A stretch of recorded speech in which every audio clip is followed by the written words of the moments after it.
Greetings, greetings. We are here again. Night. Yes, we're gonna start with just the two persons in because we're trying to close up by 9 this evening. I have other engagement. So we're going to hit it off. We're going to pick up from where we left off from the previous class. So we were on the topic with the oscillation, the ripple voltage test using the oscilloscope, and we were identifying the difference between the different patterns and the meaning. So this is a normal output voltage. As I say, it's an AC volts, and this checks the actual voltage regulator and the diode itself. So the output is small, regularly spaced, and you have an even ripple across. So apart from the initial spike, right, you notice that they are small in terms of the amplitude, and the space is regular spaced, and the ripples are even across, right? And this is a good voltage output.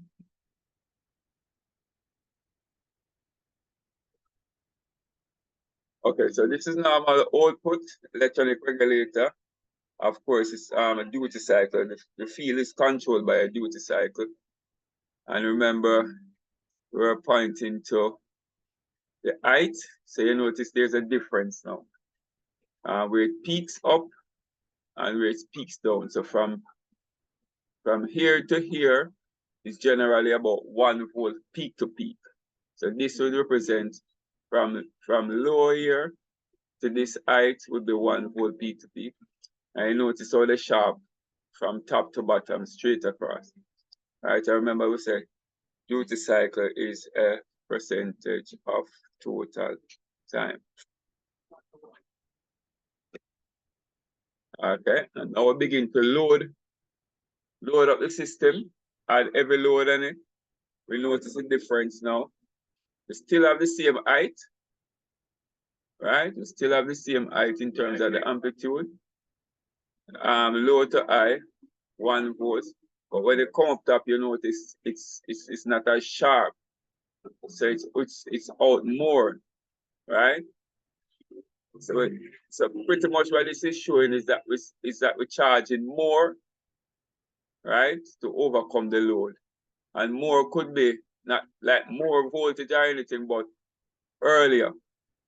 So that we stay open longer, we stay charged longer for a longer period. Right? So we still have that representation. And of course, this is a bar diode, or more than one bar diode within the trio, right? And that's what's causing the spike. So normally we would have the spike going up and coming down. So there's nothing coming down. So what we have is we have it up, bouncing up, and then it spikes down.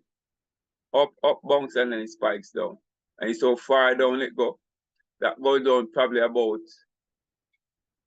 3 volts down. Somewhere around there.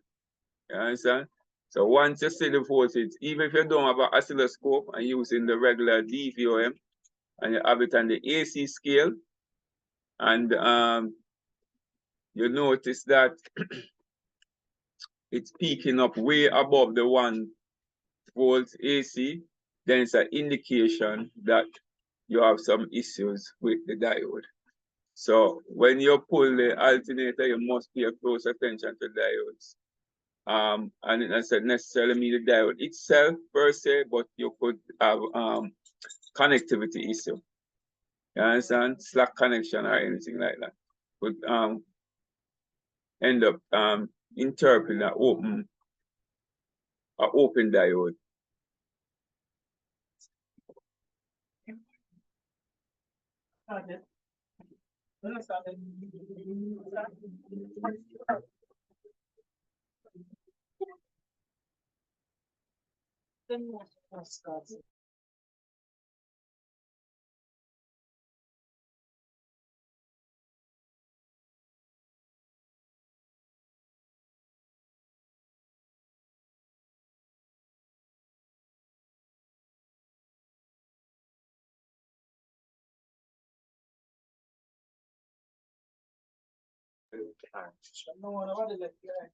No, but remember I said this way we are go through is where we go through already. We just go back over the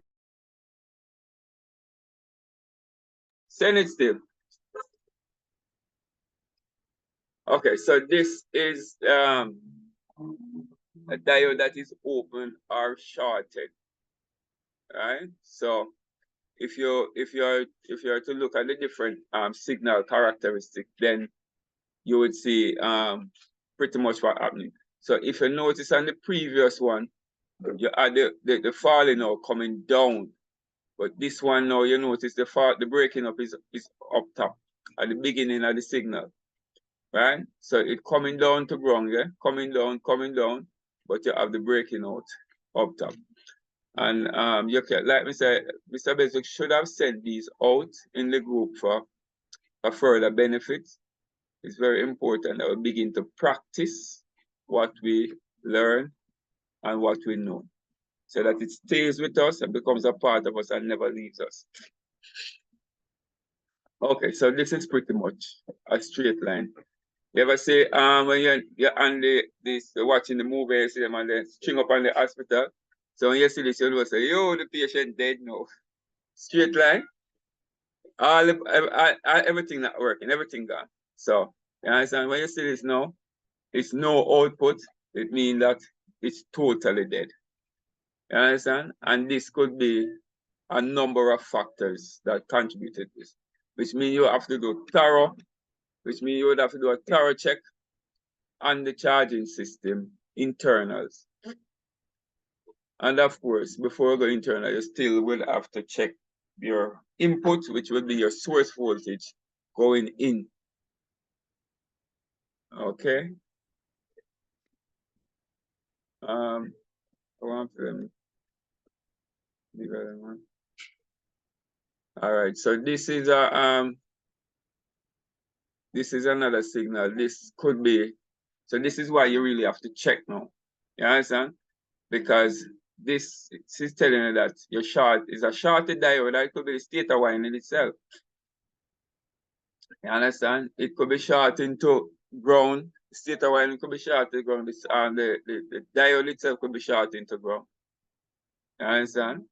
So you would have to then do the necessary check to ensure that you get the job done one time and the job is done properly. But be mindful that when we do these x-rays, right, and we capture these images, and after the repair is done, it's very, very important that we do a follow-up, right, to check to see if the signal or what we've done during rectification, if it solved the problem. Because if it solved the problem, then you would go back, you will be seeing what we had before, which would be, so after the alternator is fixed, then we go back, we should see something looking like this. All right. So if you're fixed and you don't, and you go back and you're not getting that, you need to go back to the drawing board. All right. So this is pretty much control from the, okay, so this control could be anywhere, because before we use the bulb to excite the alternator, right? So pretty much this is a control via the computer. You understand? So it said applying a high load should cause duty cycle shown more on time. So if the load is high, then you need to charge more. So you will have more on time to supply the demand electricity that's needed. So if you're driving up a hill and you're powering up and the AC and everything on, that's probably full load. So we're looking for something above, probably above 50% duty cycle with that condition. All right. So like we said before, normal duty cycle at low speed, low load or light load rather would be somewhere about 25-30% duty cycle.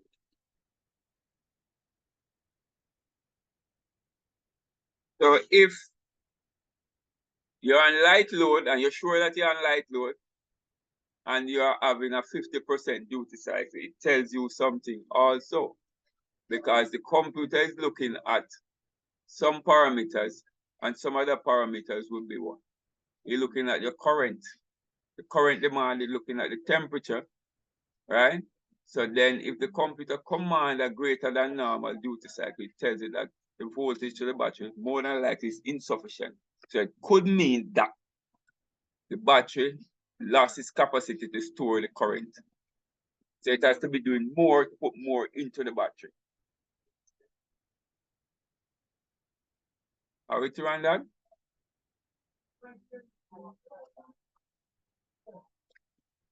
I guess everybody's okay with that.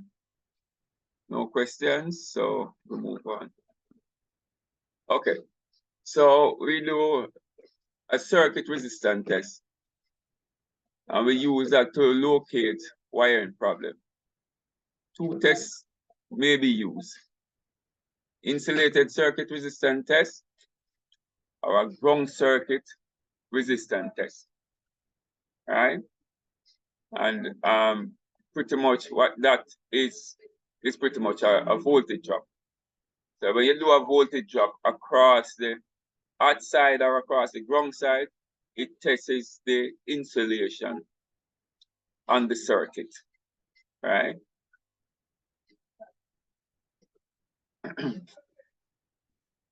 Insulated circuit resistance test. So we connect the load tester with the voltmeter lead between the alternator output terminal and the battery positive post, and the battery positive post or terminal, right? Start the engine, allow the engine to idle, load the battery to obtain 20 amps of alternator output. Maximum voltage should be 700 millivolts.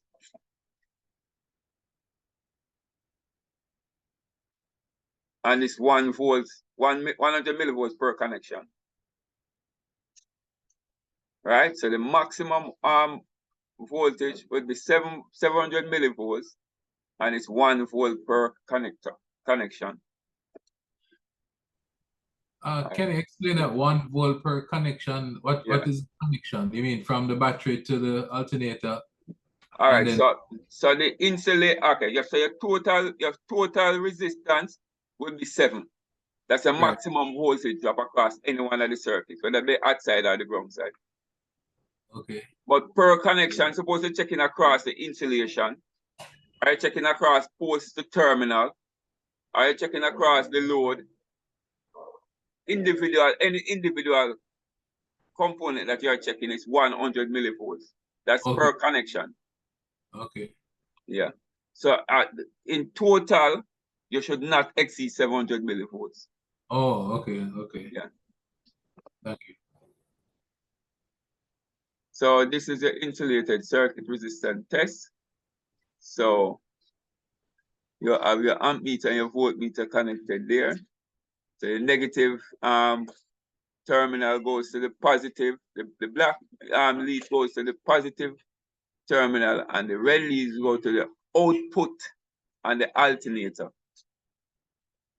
You see that? It goes to the output and the alternator to the battery positive. So what we do, we're checking the integrity of this insulation here. So this is where we're checking pretty much just the wires, right? Nothing else is in the circuit. So I want to know if we have any resistance within this circuit. So this would be one connection. So across this one connection, because there's nothing else in the circuit, then it should not exceed 100 millivolts.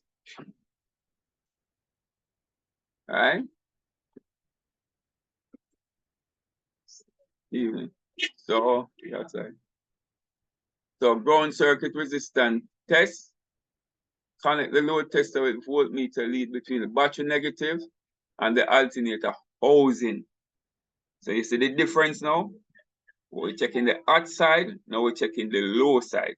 So we're going to connect the voltmeter now, the load tester now, right, with the voltmeter lead between the battery negative and the alternator housing. So if the securing bolts on the alternator is not properly, the alternator is not properly tightened to the engine, or wherever the mount, where it mounts on, then you could end up with some amount of resistance there. So if it's not clean, you could end up with the resistance. It doesn't necessarily mean that it's a lead that is a problem. You understand? But it could be coming from something, some other ground source. All right, and the procedure is the same. So you start the engine, allow the engine to idle, carry battery, lower the battery up to 20 amps for alternator output, and the maximum volt should be 100 millivolts per connection. And this is the test there now. So you have the positive meter lead on the negative side of the battery, and the negative meter lead on the housing of the alternator. Voltmeter test may be done when load tester is not available. Right? And indicate an indicator of current output, connect a voltmeter across the battery terminal. And of course, you know that give you an open circuit voltage. Now your open circuit voltage just check pretty much the battery open circuit voltage, and if you really want to know the integrity of the battery, then you would really have to load this system and load test. So this test, while it proves, it doesn't tell you the current draw or how much current you're using, but it pretty much gives you a voltage test to tell you that the battery has this amount of voltage in it. So we never conclude or sign off on any check with just a voltmeter test.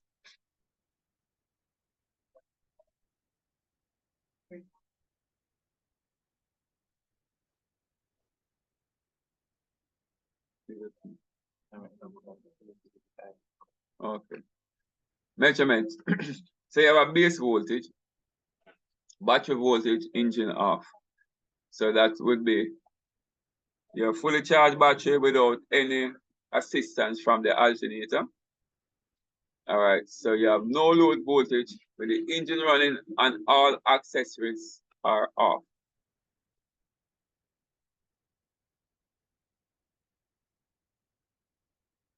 And you have a loaded voltage now, with the engine is running and all accessories on. Right? And remember that when you're doing the ripple voltage test, you must do it also under these conditions. Engine has to be running, but you run it without load and you load it and you see the ripple voltage changes. If the ripple voltage is not changing, then it tells you something is wrong with the regulation. Right? So because it should change. Right? Charge voltage, load voltage, battery voltage.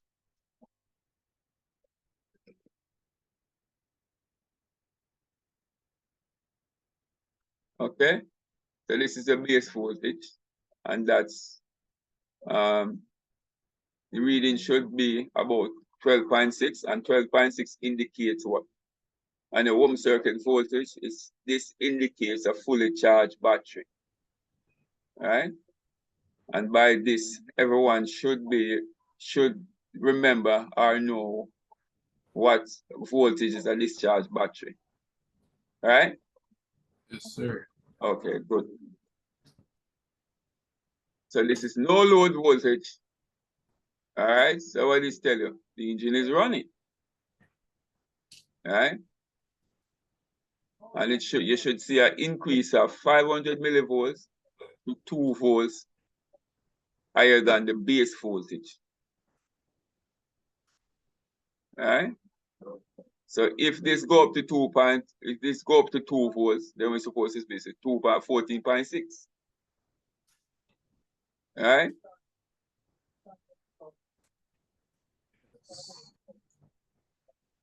No? If we have 12.6 and we push up the voltage, 2 more voltage, so 14.6.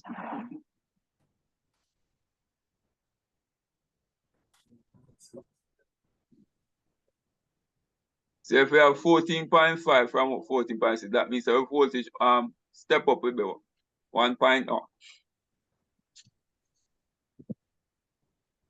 Eh? 1 point what?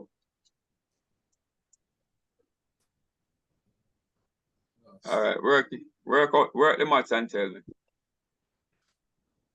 So you load the voltage, if really is not at least 500 millivolts above base voltage, the system fault, a system fault exists. So you have to do some investigation. So if you start the vehicle and you still have battery volts, that means you're not getting no charge from your charging system. That's what this is basically saying. So you need to do some investigation. We must always begin the approach by verifying, doing a visual inspection first and verifying some check before we pull anything from the vehicle. Remember that once you pull anything from the vehicle, your checks will be limited, right? So you want to run all checks before you pull apart anything. The alternator service, we're going to do removal, dismantle, component service, assembly, and installation.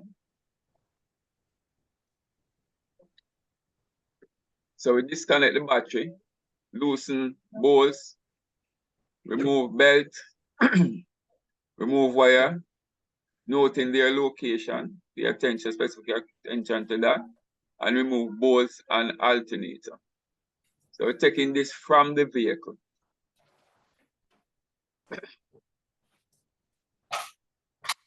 So that's our alternator off. Everything is coming off.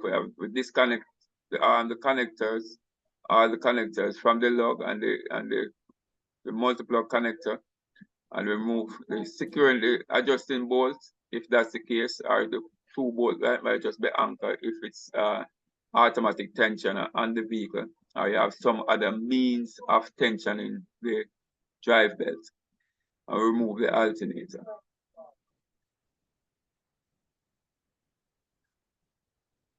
All right, so now we're dismantling the alternator. So it left to the repair that it left to your findings and the repair that you will need to undertake. So this pulling apart not necessarily mean you're going to pull everything apart, but it's based on what your diagnosis is or are. And then one of the things we must always mindful of, even though we're checking an electrical part, but we still have mechanical parts attached to this component, which needs to be investigated also. So we check bearings for noise, and to check the bearing, you really have to put the load on the bearing to check the bearing. So you can't check the bearing with the load off, right? So you need adequate tool, you need the proper tool, the appropriate tool to do the job. So here we're having a bearing puller to remove this pulley from the unit, and we using a mallet to separate the rotor from the stator, from the lower end of the alternator, which houses the stator, right? And then we have other tools for nuts and bolts. And this is what the disassembled alternator will look like. So this here would be your brush holder that holds the brush to make contact with your commutator, which be this section of the rotor. Right, so this would be one of the bearing on the end of the rotor, right? And this would be your diode plate, right? This is the stator winding, and this is the housing. right?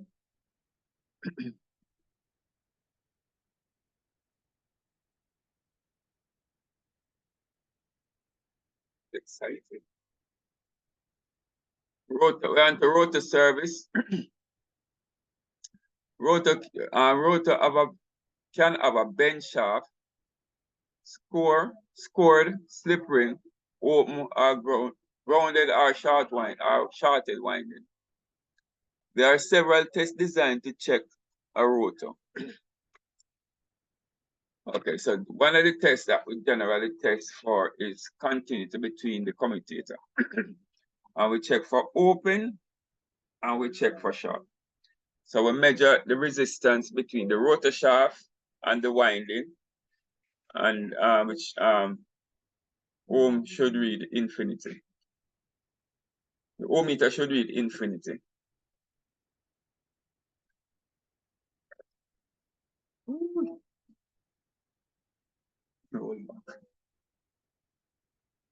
So if the rotor is good, you should have a reading of somewhere between 2.6 to 3.6 ohm, depending on the stator winding. The rotor, the winding in the rotor.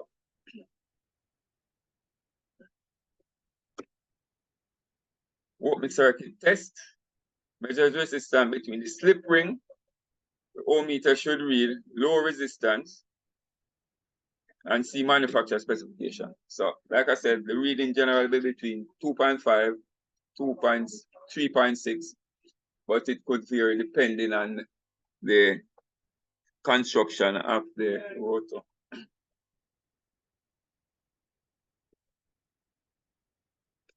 Rotor current test. So you connect a 12-volt battery and an ammeter on the slip ring. Compare the current to specification. So you will find this specification within the repair manual. Stator service entails short or opening the windings.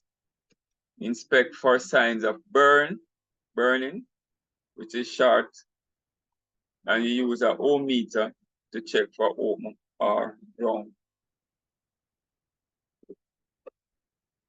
So this is ohm meter connection, and we're testing the stator winding.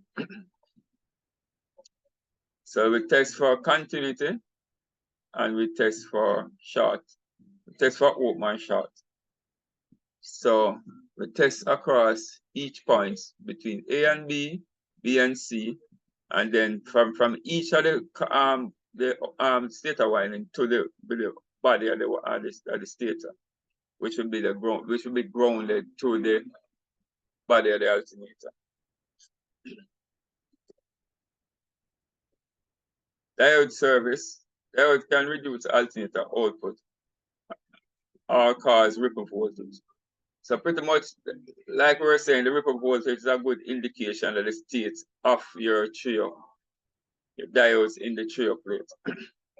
Connect ohm meter across diode in one direction, which is a polarity, and you reverse each direction. So your reverse polarity, it should be, you should have diode, you should have a reading one way and block the other way. All right, so you should get a reading on one polarity. When you switch to polarity, it should be, you should be a low reading and a high reading, or no reading and a high reading. Meter should read high resistance in one direction and low resistance in the other.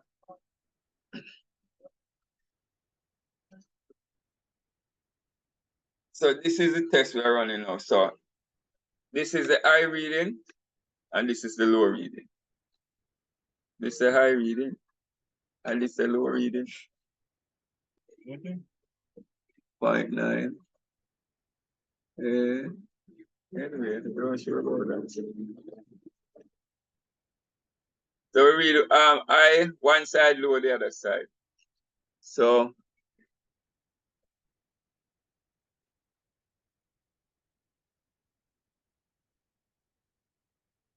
diode test result. Open diode, high infinity resistance in both directions. Short diode, low resistance in both directions. Either condition require replacement. So in either one of these conditions, you will have to replace the diode.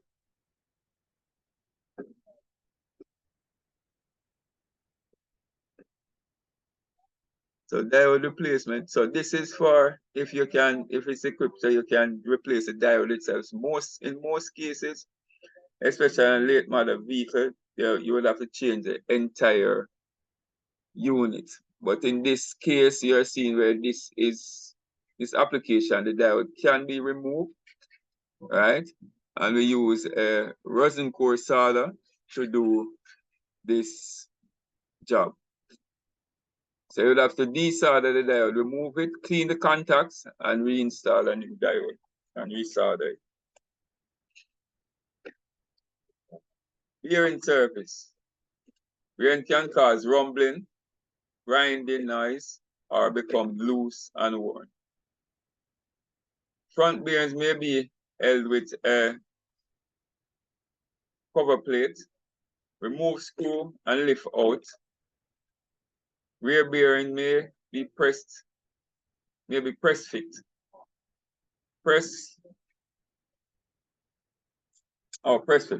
Press or carefully drive bearing out of the rear housing. Grease new bearing slightly. Brush service entails spring tension and brush pressure in the slip ring will be reduced. Inspect brush and compare the length to specification. Replace if soak in oil or grease.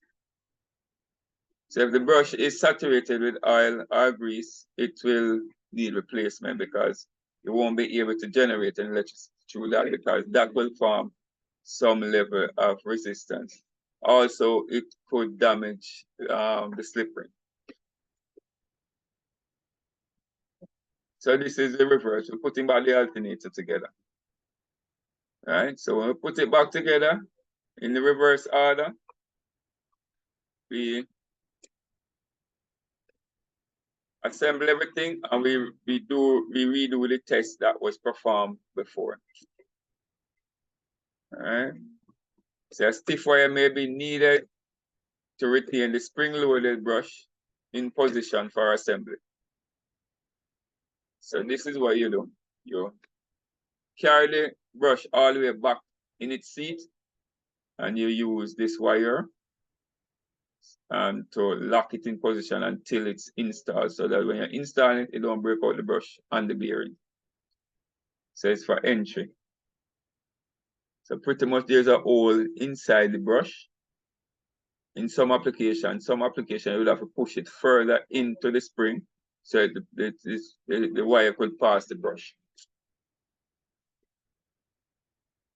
And of course, you tighten the specification using a torque wrench. Then we reinstall the alternator, install the wire on the back of the alternator, and start the mounting bolt.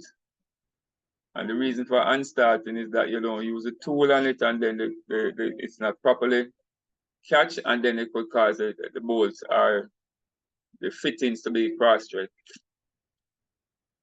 Check belt condition and alignment, and they would have already checked the belt tension, the belt condition before you as part of the diagnosis. So we check for alignment, adjust belt tension, tighten the bolt, reconnect the battery, test alternator output, and verify the repair. And the customer will be happy and greatly reward you. All right. So we're talking about regulator service inside or on the back of the regulator and inside or on the back of the alternator. External in the engine compartment that's isolated of the alternator. Some regulator may be adjusted, just like when you adjust the contact point, you pull off the back of the regulator, clean the contact point and adjust it to specification. Small adjustment screw may be turned to adjust the voltage setting. And these are some test tools that you will find fitting. One is a load test, and the other is a amp meter. All right, so yeah. So let's look at some voltage drop. Let's look at some voltage drop. So these are pretty much what we've been through already. So this diagram is showing the voltage drop at the ground circuit. So a voltage drop in the ground circuit. So the positive meter lead is at the negative side of the battery, while the negative meter lead is on the housing of the alternator. Right? And the voltage drop the ground side, and the voltage drop in the positive side, which is the hot side. Right? And some application, these voltage outputs, and both of them would be excessive. So you must consult your service manual for specific voltage drop reading as it relates to the specification. Charging system tests. So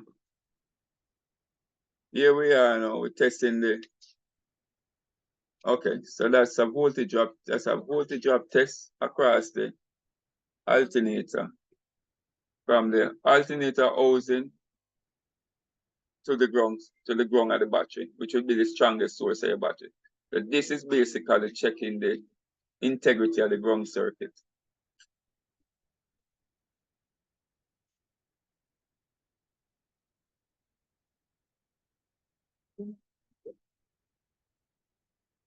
All right, here are some clamp meter. This one is your arm clamp. And this must be a new brand, it's new to me. All right, so that comes with a set of leads, and of course it comes with your battery and a housing, and it also comes with a test probe.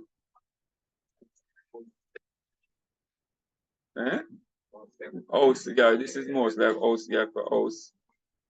AC.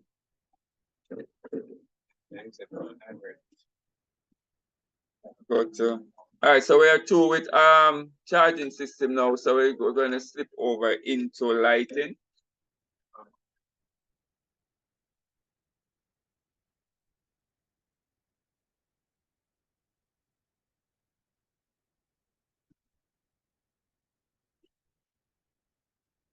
Okay, so these diagrams will show you some lighting system, both interior and exterior, of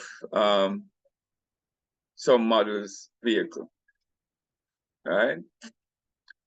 So if you look around, you see we have storage light, we have dash light, we have our indicator, and the indicator can be anywhere on the front side or the rear of the vehicle. You have a headlight, all right? And then you have your multimedia display. Okay. Yeah.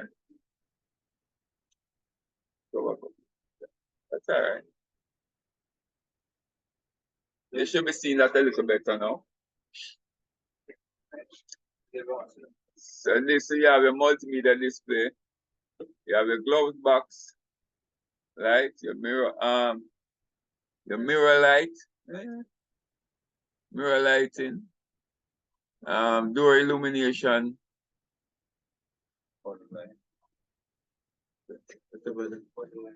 Where is that?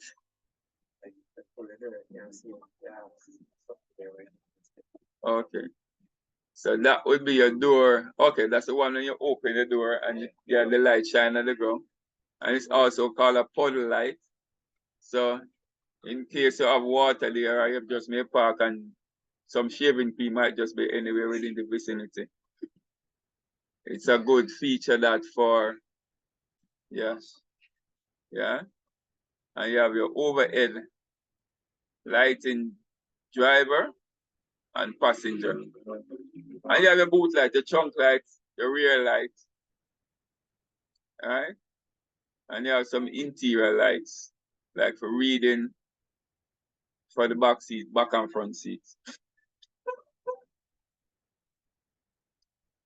All right, so lighting system.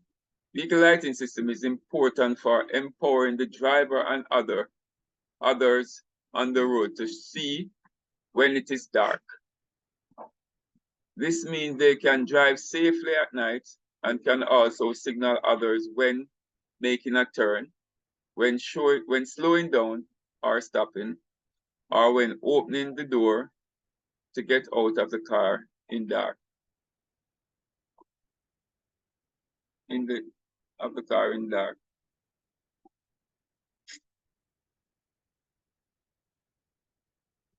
So light is for pretty much not only night but day too. So you have daylight and night light. So and both of them are essential. Lighting system has various components and has become more and more complex as vehicle technology advances. However, some of the basics common to nearly all cars includes the following.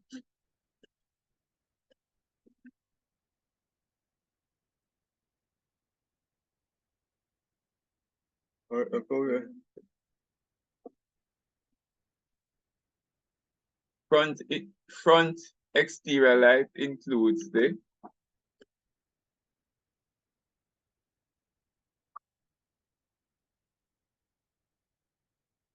low beam headlight, driving beam, and the high beam headlight, which is passing beam.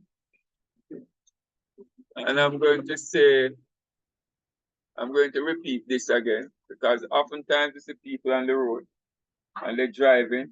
So they look like they're not in any driving beam because they're passing because the light is always bright out. You understand? And it affects the opposing vehicle.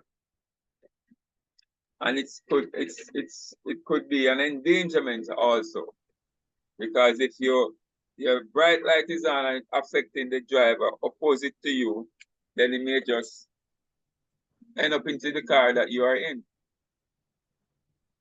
Right? So the fog light is also important. Right? Also is a daytime running light.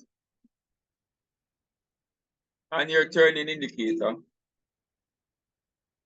And your front position lamp. It's a front position lamp.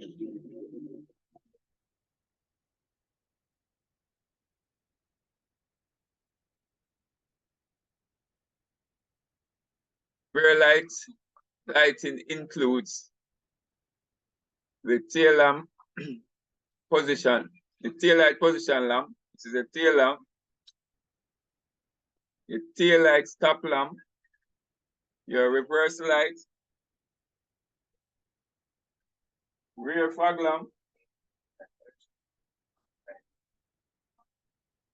eye mount lamp, and your cargo lamp and some application.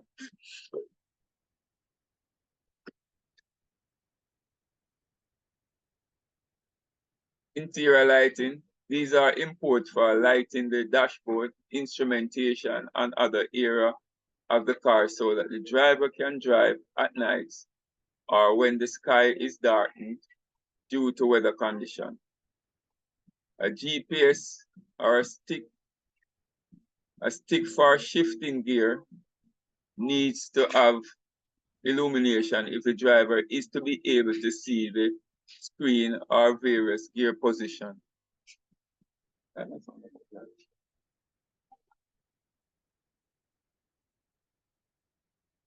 Dome light is usually overhead on the car's roof and will turn on when the door is opened so that the driver can see the inside. Dim or flickering light can mean a low battery or problem with the alternator, with an alternator or switch. Alternator is an instrument that works along with the battery to generate power that is needed for the lighting system and other electrical parts of the car. Other lighting system, vehicle to everything, which is V2X, eyesight, example, Subarus. Adaptive lighting system, and daylight saving lighting. Daylight saving light. We'll get more into this. Okay, so VX2 is a communication. You understand? With the advent of autonomous cars and electrical cars, a very special group of lighting function has emerged and developed almost silently. VX2 systems are a means of light-based visual to signal the pedestrian or other traffic participants. X, the status or intention of silent vehicle or one without a driver. You know, we're doing all these other things, you know, where we have car driving past and we don't see nobody inside of them. So this is what they're referring to. You have to have something to let you know. Say, listen, the cars, you have a status where the intention is a vehicle is silent. You understand? And without a driver. So these lights will illuminate to indicate to passenger, to pedestrian, right? As a signal to say, hey, be careful, you know. This one could be dangerous.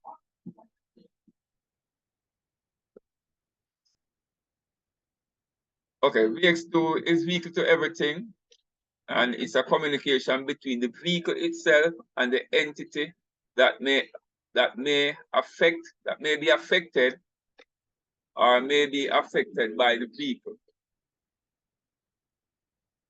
It is a vehicular communication system that incorporates other more specific types of communication as V2I or V2I rather, which is vehicle to infrastructure, V2N, which is vehicle to network, V2V, which is vehicle to vehicle,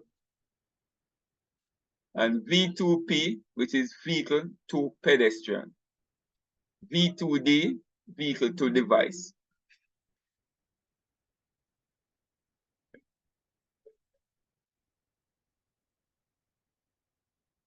The main motivation for V2X are road safety, traffic efficiency, emergency saving, energy saving rather, and mass surveillance.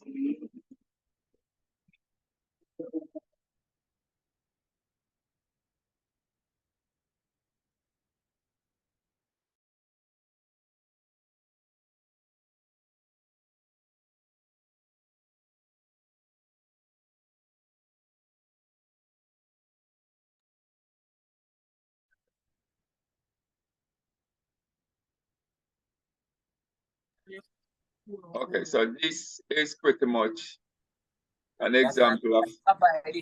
Oh, you don't make it. You don't have to make it, brother, bracket still. Okay, so this is a diagram of the V2X. One of my company face start on top of it.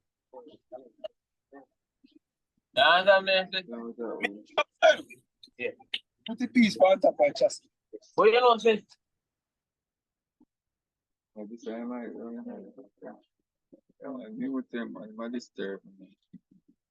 So this is a diagram of what V2X communication entails, right? So we'll give you the specifics on that.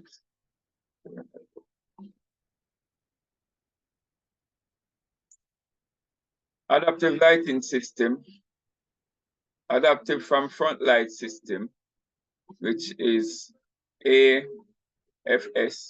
You will see on some applications, some makers will call it something else. It means the same, right? And it's attempt to dynamically adjust the headlights of the vehicle so that the driver has optimum nighttime vision without compromising the safety of other road users. For instance, this is traditional lighting. This would be your traditional lighting, while this would be your adaptive lighting. So with your traditional lighting now, your light goes where it wants to go, uncontrollable. If that's what it looks like to you, that's what it looks like to me. While this adaptive lighting is, it gives you specifics, so it positions you to where you ought to be seen without affecting the other road users. Okay, so this is a diagram of the adaptive lighting system. So if we are to look on some systems, okay, so we can clearly see that we have, this is connected by a motor. And if we have motors, then we have to have control on them. So this is a leveling motor, and that goes from left to right or up and down. The leveling motor goes up and down, while the swivel motor goes from left to right. And this is your beam. Now, this is where we have the control. So the steering angle sensor, the height sensor, and the vehicle speed has to be transferred from their origin to the adaptive front light system, ECU, for it to accurately position the lights as it sees necessary. Right? So we must know that the steering is turning. One. You must know the height of the vehicle. So the steering turning, the angle of the steering will affect what? The swivel motor is looking for this information. So when the ECU sees this information, the AFS unit sees this information, it will cause control over the swivel motor, right? While the leveling motor will be looking at the height and also the speed that you are traveling to adjust the leveling of the light.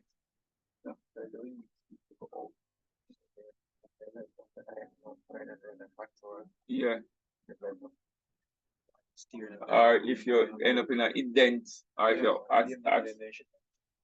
if you're ascending, you're going up a hill, or if you're going down in the valley, or if you bounce on any uneven surface. And what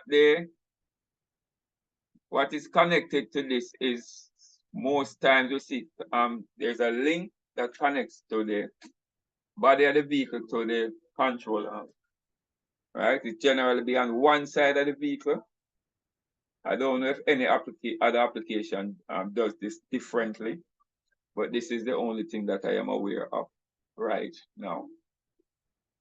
But it's a good technology, because one of the things that you want to make sure that you're able to see so as to maintain control over the vehicle, and so that you don't affect other road users in doing so.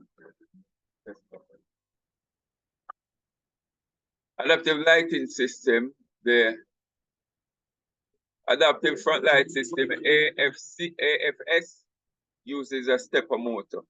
to control the headlight angle when the vehicle steers or the road is not even.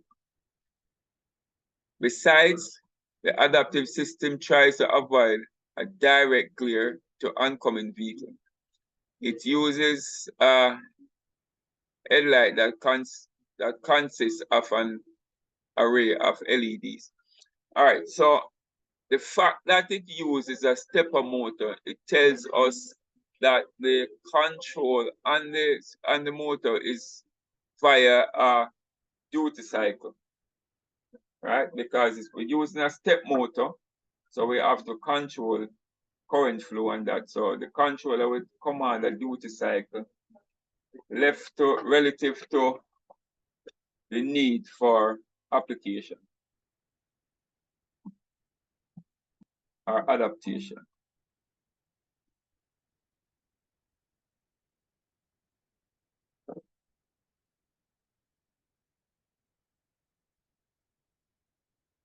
Okay,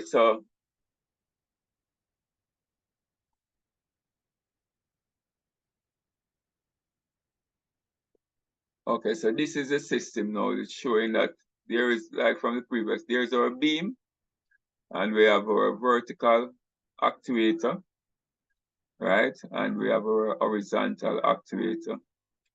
And we can see that this carries a communication line, a line of communication, and the link command and the link control, right? And we have here is our steering angle sensor incorporated, and our velocity sensor, which is our speed sensor, right? And of course, here is also the horizontal sensor and the steering wheel sensor. Oh, we had seen that already. Hmm? It's the eyesight, because the eyesight,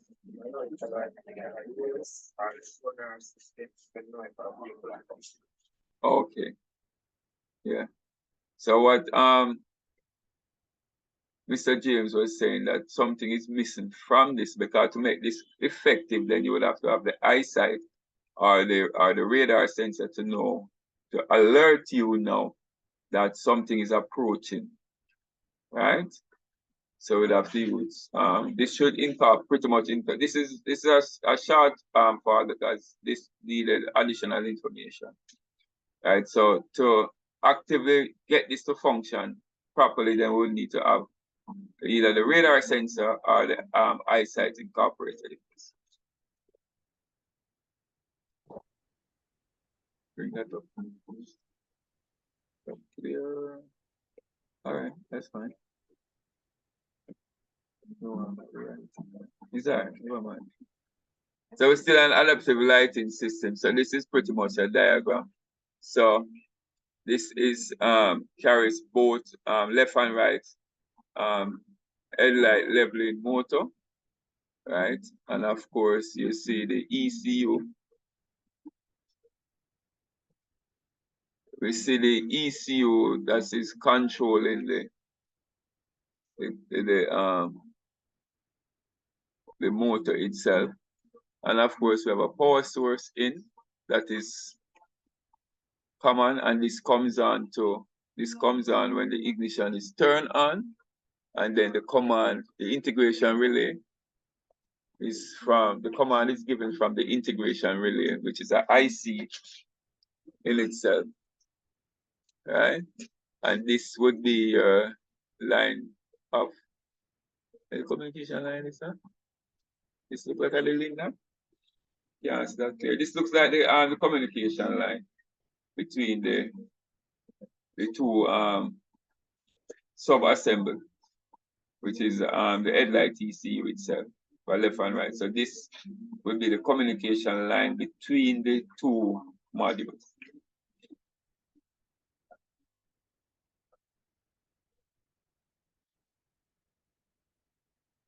Okay, so daytime running lights, and one diagram showing the daytime running light is on, and this one is illuminated around the rims of the headlight, when it's on, and this is when they are off. Okay, so some vehicles, they are optional. They are optional that you can turn them off. Some comes is just fixed.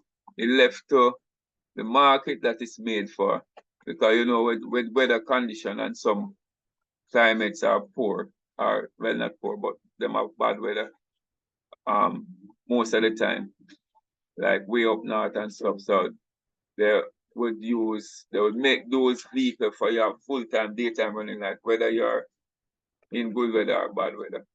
But some vehicles, they are optional, so you can turn them off and you can turn them off. Or if you don't want to, if you don't want them in that, just plug out the relay.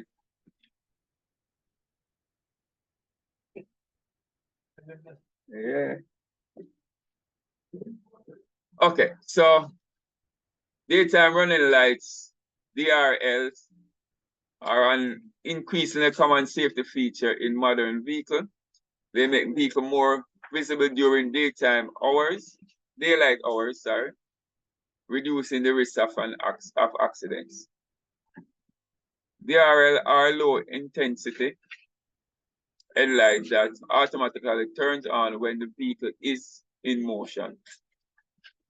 They differ from regular lighting, from regular headlights, usually manually turned on at nights and in low lighting condition.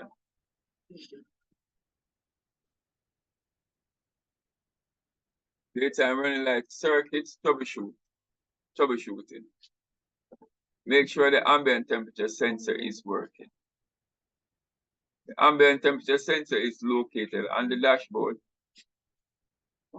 It operates with the automatic lighting function, reading the outdoor light and decides whether to turn on the daytime running lights, or if it's darker outside, to turn the headlights on.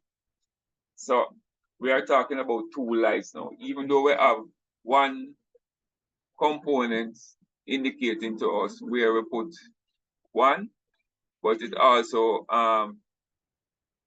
well, I think the daytime run light is independent of the circuit of the automatic light. When you put it on automatic mode, I think the daytime run light is independent of that circuit. So it's two different circuits. So it doesn't have a control over it. Make sure the ambient temperature sensor is not covered. So you know you get somebody get the magazine and you're straight on the dashboard and cover the sensor. You understand? By anything. In the event that it is covered by objects, the sensor will not be able to read the light and then will prevent the daytime running light from working. So but this I say it is one circle, because that will operate the daytime running light. Oh, so it's not independent. Yeah. Oh. Yeah. Yeah. Yeah. Yeah, because it see the signal that's or if it rains, the temperature changes, the time changes, and the day get dark, then the light will automatically comes on. So if you have anything disturbing that signal, then it may cause it to be a default. So this is the daytime running light circuit.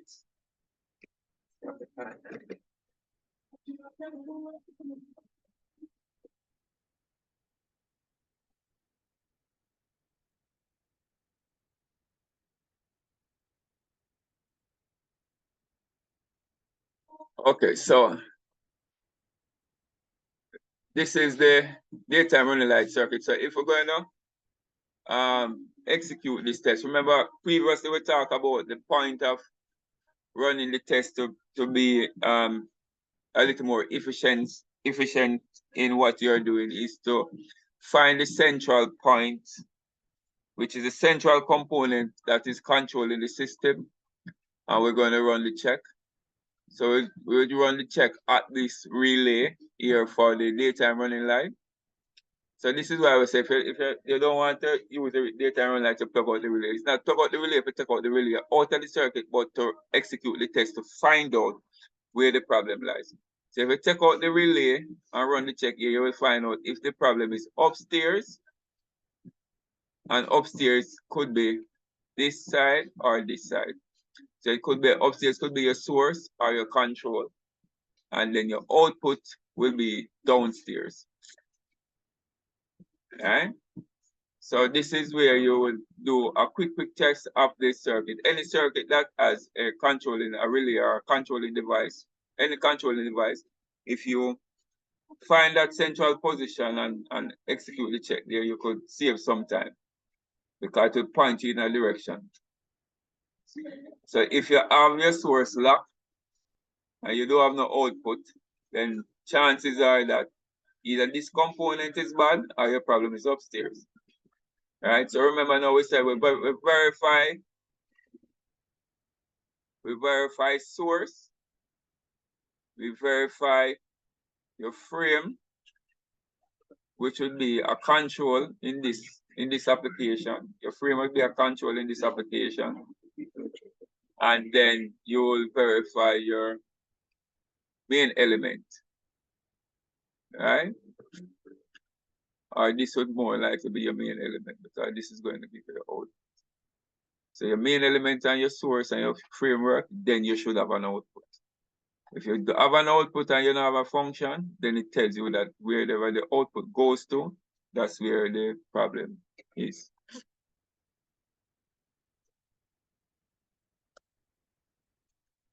Okay, data run light troubleshooting, possible cause of malfunction. Loose electrical connection, faulty wiring, poor electrical connection, so poorly installed headlight bulb, loose connection within switch, and check for blown fuse.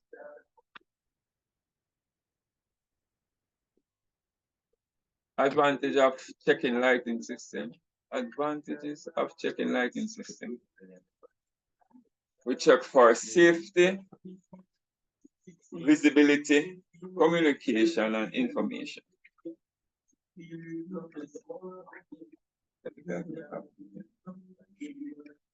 Maintaining car light system requires regular inspection, replacing damaged or broken parts. With some vehicles, if incorrect parts is used, example, a park light bulb, where you should have your brake light bulb, that is in itself can set a trouble code. Clean and restore original function. Clean and restore original function.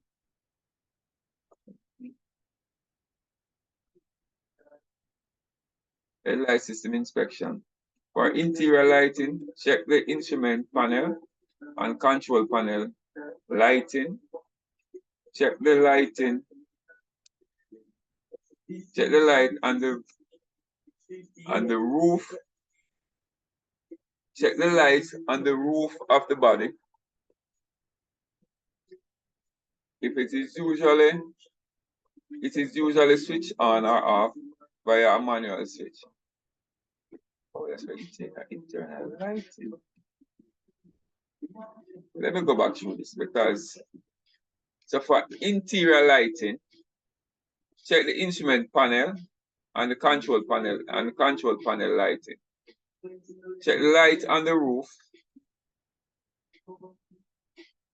of the body. It is usually switched on and off via manual switch, but the control module can perform system check and lighting function and lighting component. So if you have a scan tool, a good scan tool, you can go inside the body control module and you can execute some of these tests. Use the remote key to unlock and lock the vehicle.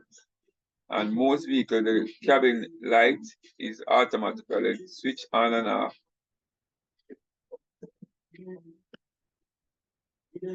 check this feature. So if you cycle the key on and off, then the cabin light should come on automatically. When the door is open and closed, the internal cabin light is activated. Cab light is should activated automatically. Check all door in the vehicle. Also check that the luggage compartment lighting is correct. Then I put the word. Okay, old school. This is foundation. All right, so this is a basic headlight circuit. All right, so in this circuit now you have a. So one thing we established when we got into this from foundation, when we get into this system is to establish the control, right? So whether we control on the hot side or we control on the low side. So on this system, you can see clearly that we control in the hot side. Why? Because we have the low side that is fixed. So if you notice, the low side is fixed, right? So it's directly fixed. It's coming from the negative side of the battery, directly fixed the ground. So what we will generally do now is supply a 12 volts to illuminate this for the low beam and the 12 volts also for the high beam. So it's hot control.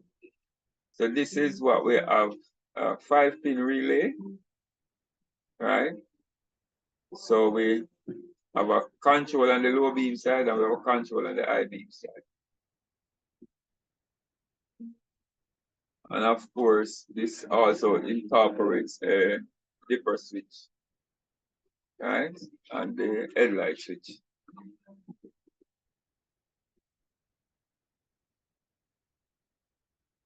Okay, so this is a different circuit now. So let's see if the circuit on this is the same control. It looks like it's the same control because you have a permanent fix on the low side. You have a permanent fix on the low side. So this carries 4 headlights. So 2 beam in this and 1 in this. So this would be I beam, but you also have I beam also when you select the I beam for both lights. So this has 2 elements. So remember now from one of the class we were talking about numbers and the relay, and we tell you that 30 indicates your source.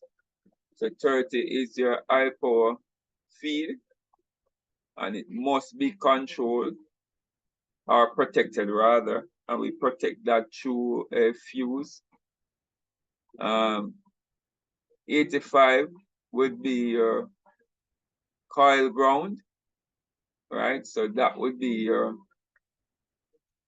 control on the coil, and 86 would be your coil feed, would be your trigger wire, right? So that will come from the ignition source to generate that. So when you have the ground and the ignition source, what you do now, you generate current through this that creates a magnetic field and cause this to collapse and make the contact right here. So this would be now your output. So this is a normally closed relay. So on application, it will come on the other side. So you have 87A and 87. So 87 is your power output, and that's a normally open contact. And the 87A is your power output, your high power output, and a normally closed contact.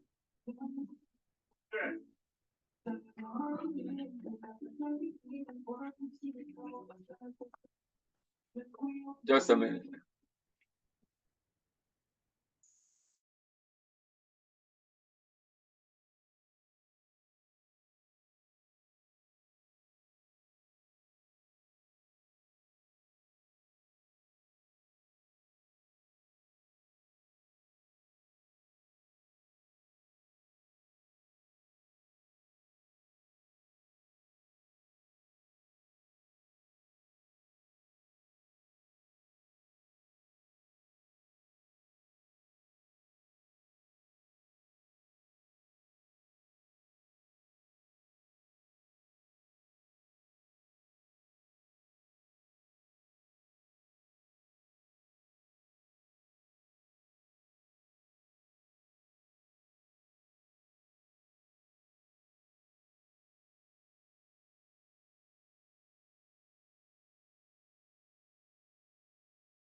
All right, so like I was saying, so the information I gave first was that 85 would be your ignition feed, but in this application it's showing opposite. So it could be anything. So you just will have to be sure to consult. And like I said, for some relays, particularly factory relays, you will have different numbers.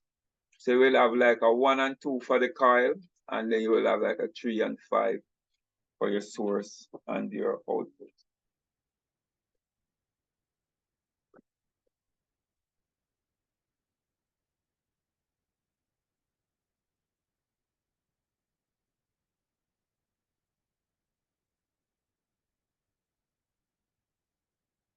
So this is, this looks like a merge, right?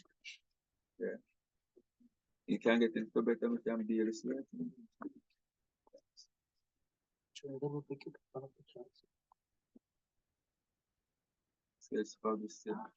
Okay, so this is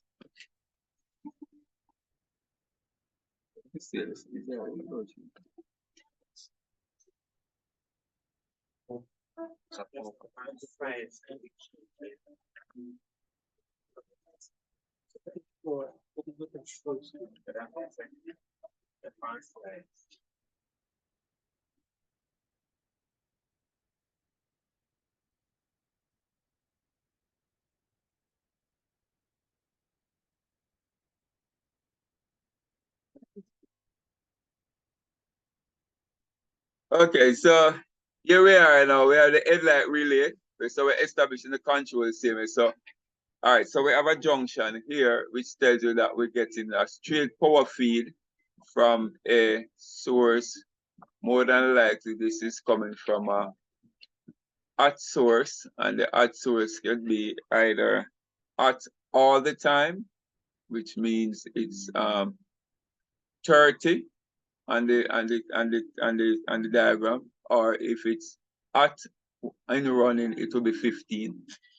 So on the wiring diagram, if you look on the top, we don't have that information, but if you look on the top of the thing, you would see lines where the power sources are. So 30 is hot all the time. That's direct battery. 15 is through an ignition source. Right? So this lighting could depend on the make. It would be either. It could be either. But here we have control now. What is the control? The combination switch.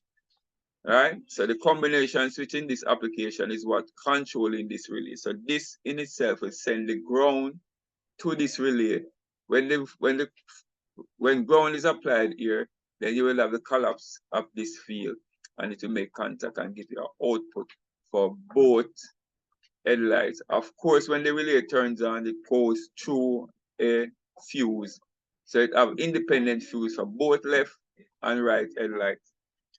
And you should get lights if everything on the ground circuit is okay.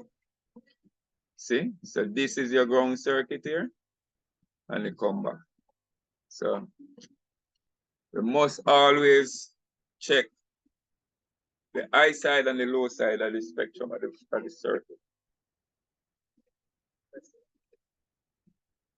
Oh. Okay, so this is what I'm here. Flasher relay. Where is this? Okay, yes, that's right. Yes. Okay, so this is hazard light. So this is pretty much a hazard light circuit. All right, so you have a switch that controls the lighting, and of course you have a flasher unit within the circuit, which is a flasher relay.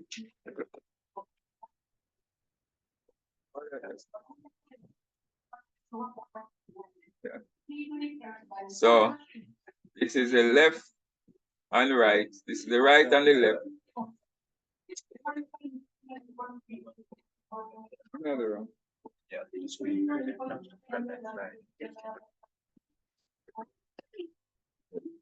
No, but maybe want to go inside. Is that?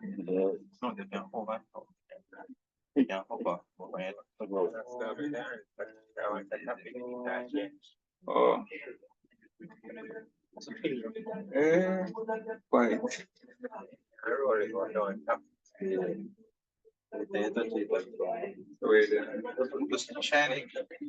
Alright, so this would be our left indicator from the hazard, and this would be the right indicator. Right, and we also have an ignition source. Right, and because we want the hazard light to function, whether we have an ignition source or not, we must also have a designated source, right, for indication of while the vehicle is not powered up, you have the you have access to you'll be able to create a hazard. And of course, this is also fused. So this ignition comes from the ignition 1 relay. So like we said, the vehicle and this vehicle, once you see it comes with a number, it tells us that there is another ignition source from the ignition switch. So this is ignition 1. Obviously, we're going to look for another ignition, which is ignition 2 relay. Right?